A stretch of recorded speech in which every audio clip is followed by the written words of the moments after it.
ازيكم عاملين ايه؟ فاكرين الفيديو اللي يخص النوم؟ انا نسيت اتكلم في نقطة مهمة جدا جدا فيها. عايزكم تاخدوا بالكم من اللي بيحصل او من اللي انا هقوله دلوقتي.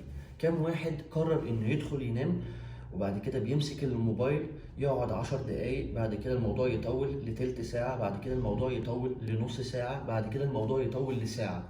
بعد كده يقوم يدخل المطبخ ياكل اي حاجة، بعد كده يرجع وضعية النوم اللي كان فيها، بعد كده يمسك الموبايل.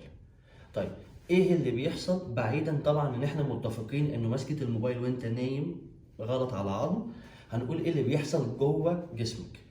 اول ما بتمسك الموبايل عينك بتدي اوردر للمخ انه مش وقت نوم، والاشعاعات اللي بتطلع من الموبايل هي دي اللي بتدي الاوردر ده. طبعا موبايل، لابتوب، ايباد، اي حاجة بيطلع اشعاعات. طيب الحاجة التانية، لما بتكون في حالة سبات وماسك الموبايل جسمك بيفرز انسولين فبتجوع، فبتقوم تدخل المطبخ تاكل وترجع لحالة السبات تاني، انه ما بيحصلش فيها حرق، ان انت مفيش حركة فبتتخن، فبيحصل اوفر ويتنج.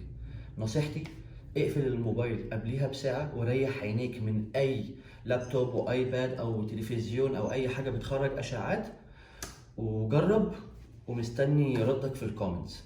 اشوفكم على خير.